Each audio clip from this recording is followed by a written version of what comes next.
நிகழும் ஸ்ரீ மங்களகரமான குரோதி ஆண்டு ஆகஸ்ட் மாதம் 17ஆம் தேதி சனிக்கிழமை அன்று பூராடம் நட்சத்திரத்தில் திரையோதசி திதியில் பிரீத்தி நாமயோகத்தில் கௌளவம் கர்ணத்தில் சித்த யோகத்தில் சனி மகா பிரதோஷம் கூடிய நன்னாளில் இந்த மகத்தான ஆவணி மாதம் பிறக்கிறது. ஆவணி மாத கிரக நிலைகளை பார்க்கும்போது ரிஷப ராசியில் குரு பகவானும் செவ்வாய் பகவானும், கடக ராசியில் புதன் பகவானும், சிம்ம ராசியில் சூரிய பகவானும் சுக்கிர பகவானும் உள்ளனர். கன்னி ராசியில் கேது பகவானின் சஞ்சாரம் உள்ளது. கும்பராசியில் சனி பகவான் வக்ரத்தில் உள்ளார். ராகு பகவான் மீனராசியில் பயணம் செய்கிறார். இந்த மாதம் கிரகங்களின் பெயர்ச்சி என எடுத்துக்கொண்டால் ஆவணி மாதம் 10ஆம் தேதி செவ்வாய் பகவான் ரிஷப ராசியில் இருந்து மிதுன ராசிக்கும், சுக்கிர பகவான் சிம்ம ராசியில் இருந்து கன்னி ராசிக்கும் பெயர்ச்சி அடைகின்றனர். ஆவணி மாதம் 15ஆம் தேதி புதன் பகவான் கடகராசியில் இருந்து சிம்ம ராசிக்கு இடப்பெயர்ச்சி அடைகின்றார். இந்த கிரகங்களின் பெயர்ச்சி மற்றும் சிம்மத்தில் இணையும் சூரியன் புதன், கன்னி ராசியில் இணையும் கேது சுக்கிரன் ஆகிய கிரகங்களால் இந்த ஆவணி மாதத்தில் உங்கள் ராசிக்கு உண்டாகும் சுப பலன்கள் என்ன என்பதனையும், அசுப பலன் ஏற்படுமாயின் ராசிக்காரர்கள் செய்ய வேண்டிய பரிகாரம் என்ன, வழிபட வேண்டிய தெய்வம் யார் என்பதனை பற்றி விரிவாக காண்போம். உங்கள் வாழ்வில் வளமும் நலமும் செல்வ செழிப்பும் பெற்று வாழ்வில் உயரிய நிலையை அடைய எல்லாம் வல்ல எம்பெருமானை வேண்டி விரும்பி கேட்டுக்கொள்கிறேன். மீனராசி அன்பர்களே, இந்த மாதம் வாக்கு வன்மையால் எல்லா நன்மைகளும் கிடைக்கப் பெறுவீர்கள். அனுகூலமான பலன் உண்டாகும். பணவரவு மன திருப்தியை தரும். புதிய நபர்களின் அறிமுகமும் அவர்களது நட்பும் கிடைக்கப் பெறுவீர்கள். நீண்ட நாட்களாக இழுபறியாக இருந்த காரியங்கள் சாதகமாக நடந்து முடியும். வாகனங்களை பயன்படுத்தும் போது கவனம் தேவை. தொழில் வியாபாரத்தில் எதிர்பார்த்த வெற்றி கிடைக்கும். நிதி நிலைமை சீர்படும். புதிய ஆர்டர்கள் கிடைப்பதில் இருந்த சிரமங்கள் குறையும். உத்தியோகத்தில் இருப்பவர்கள் வேலைப்பளு குறைந்து காணப்படுவார்கள். எதிர்பார்த்த இடத்திற்கு மாற்றம் கிடைக்கலாம். குடும்பத்தில் ஒற்றுமை உண்டாகும். கணவன் மனைவிக்கு இடையே இருந்த இறுக்கமான சூழ்நிலை நீங்கி மகிழ்ச்சி உண்டாகும். பிள்ளைகளால் இருந்த மன வருத்தம் நீங்கி அவர்களுடன் சந்தோஷமாக வெளியே சென்று வருவீர்கள். பெண்களை பொறுத்தவரை இந்த மாதம் எல்லா காரியங்களும் அனுகூலமாக நடக்கும். மனக்கவலை நீங்கி நிம்மதி உண்டாகும். கலைத்துறையினருக்கு வீண் அலைச்சல், காரிய தாமதம் போன்றவை ஏற்படலாம். புதிய முயற்சிகளை தள்ளி போடுவதும் நல்லது. காரிய அனுகூலம் ஏற்படும்.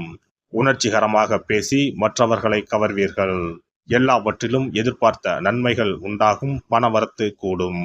அரசியல் துறையினருக்கு கொடுக்கல் வாங்கலில் இருந்த பிரச்சனைகள் தீரும். நீண்ட நாளாக இருந்த கஷ்டங்கள் நீங்கும். எதையும் செய்து முடிக்கும் சாமர்த்தியம் உண்டாகும். அரசாங்கம் மூலம் லாபம் ஏற்படும். வெளியூர் அல்லது வெளிநாட்டு பயணம் சாதகமாக இருக்கும். மாணவர்களுக்கு கல்வியில் முன்னேற்றம் காண முழு மூச்சுடன் செயல்படுவீர்கள். நட்சத்திர பலன்கள் பூரட்டாதி 1ஆம் பாதம். இந்த மாதம் குடும்பத்திற்கு தேவையான பொருட்கள் வாங்குவதன் மூலம் செலவுகள் உண்டாகும். சகோதரர்கள் மூலம் உதவிகள் கிடைக்கும். உறவினர்கள் வருகை இருக்கும். பிள்ளைகளிடம் அனுசரணையாக நடந்து கொள்வது நன்மை தரும். உத்திரட்டாதி நட்சத்திரம். இந்த மாதம் துணிச்சலுடன் ஈடுபட்டு காரிய வெற்றி காண்பீர்கள். பண வரத்து திருப்தி தரும். வாக்குவாதத்தை தவிர்ப்பது நன்மையை தரும். எதிலும் மிகவும் கவனமாக ஈடுபடுவது நல்லது. பிள்ளைகள் பற்றிய கவலை நீங்கும். உடல் ஆரோக்கியம் உண்டாகும். ரேவதி நட்சத்திரம். இந்த மாதம் வீண் மனக்குழப்பம் ஏற்பட்டு நீங்கும். மற்றவர்களுக்கு உதவ போய் வீண் பிரச்சனைகளில் சிக்கிக் கொள்ளலாம். திடீர் கோபம் ஏற்படும். தேவையற்ற வீண் செலவுகளும் உண்டாகும். ஆன்மீக நாட்டம் ஏற்படும். தொழில் வியாபாரம் தொடர்பான காரியங்களில் இழுபறியான நிலை காணப்படும். உத்தியோகத்தில் இருப்பவர்களுக்கு கூடுதல் பணிச்சுமையும் வீண் அலைச்சலும் உண்டாகும். சிவபெருமானை வணங்கி வர எல்லா காரியங்களும் நல்லபடியாக நடக்கும். குடும்பத்தில் இருந்த பிரச்சனைகள் தீரும். சிறப்பு பரிகாரம்.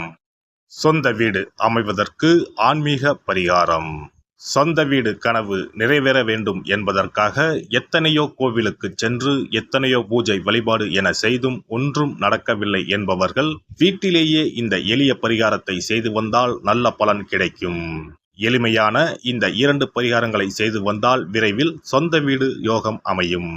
அதனால் நம்பிக்கையுடன் இந்த சக்தி வாய்ந்த வழிபாட்டை செய்து வரவும். எவ்வளவுதான் சொத்து பணம் இருந்தாலும் நமக்கென்று ஒரு வீடு இல்லை என்றால் அது மனக்குறையாகவே இருக்கும். சொந்த வீடு வாங்க முடியவில்லையே என்பது பலரின் ஏக்கமாகவும் கனவாகவும் இருந்து வருகிறது. சொந்த வீடு வாங்க வேண்டும், வாங்கிய இடத்தில் விரைவில் வீடு கட்ட வேண்டும், ஏற்கனவே துவங்கியிருந்த வீட்டின் பணிகளை பணப்பற்றாக்குறையால் கட்டி முடிக்க முடியவில்லையே என்ற கவலையில் இருப்பவர்கள் ஏராளம். இப்படிப்பட்டவர்கள் வீட்டிலேயே எளிமையான 2 பரிகாரங்களை தொடர்ந்து செய்து வந்தாலே போதும். சொந்த வீடு வாங்க வேண்டும் என்று நினைப்பவர்கள், அதற்கான முயற்சியில் ஈடுபட்டிருப்பவர்கள் ஒரு சிறிய அகல் விளக்கில் விளக்கெண்ணெய் ஊற்றி தீபம் ஏற்ற வேண்டும். மகா விஷ்ணுவின் அவதாரங்களில் ஒன்றான வாமனரை மனதில் நினைத்து சொந்த வீடு அமைய வேண்டும் என்று பிரார்த்தனை செய்து கொண்டு மாதந்தோறும் வரும் திருவோண நட்சத்திரத்தன்று வீட்டின் அக்னி மூலையான தென்மேற்கு மூலையில் இந்த விளக்கை ஏற்றி வைக்க வேண்டும். அக்னி திசை என்பது மண்ணுக்குரிய திசையாகும். அதாவது அங்காரகன் எனப்படும் செவ்வாய் பகவானுக்கு உரிய திசை இதுவாகும்.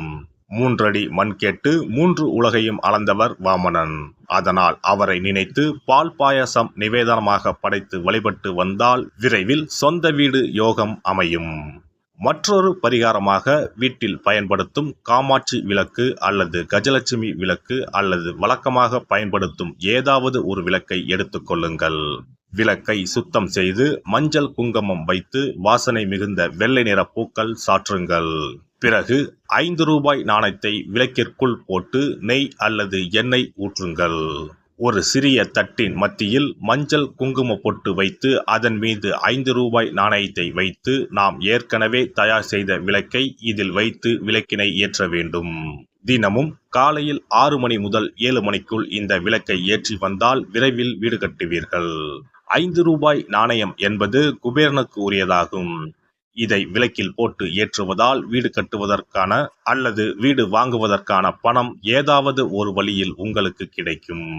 காலை 6 மணி முதல் 7 மணி வரையிலான நேரம் என்பது ஞாயிற்றுக்கிழமையில் சூரியன், திங்கள் கிழமையில் சந்திரன், செவ்வாய்க்கிழமையில் செவ்வாய், புதன் கிழமையில் புதன், வியாழக்கிழமையில் குரு, வெள்ளிக்கிழமையில் சுக்கிரன், சனிக்கிழமையில் சனி என நவக்கிரகங்களில் பாவ கிரகங்களான ராகு கேதுவை தவிர்த்து மற்ற 7 கிரகங்களையும் குறிக்கும் ஹோரை நேரமாகும். இந்த நேரத்தில் விளக்கு ஏற்றுவதால் நவக்கிரகங்களின் அருள் கிடைத்து பூமி யோகம் உண்டாகும். எந்த ஒரு பரிகாரம் என்றாலும் மனதில் முழு நம்பிக்கையோடும் இறைவனை உறுதியாக வேண்டி வழிபாடு செய்தால் மட்டுமே பலன் தரும். எளிமையான இந்த பரிகாரத்தை தொடர்ந்து செய்து பயன் பெறுங்கள். எல்லாம் வல்ல இறையருளால் நீங்களும் உங்கள் அன்பு குடும்பமும் உடல் நலம், நீலாயுள், நிறை செல்வம், உயர் புகழ், மெய்ஞானம் ஓங்கி வாழ்க வளமுடன். இந்த வீடியோ பதிவு உங்களுக்கு பிடித்திருந்தால் லைக் பண்ணுங்க, கமெண்ட் பண்ணுங்க, ஷேர் பண்ணுங்க, மறக்காம சப்ஸ்கிரைப் பண்ணுங்க, பக்கத்துல இருக்கிற பெல் பட்டனை கிளிக் பண்ணுங்க. நன்றி, வணக்கம். ஓம் நமச்சிவாய. சிவாய நம.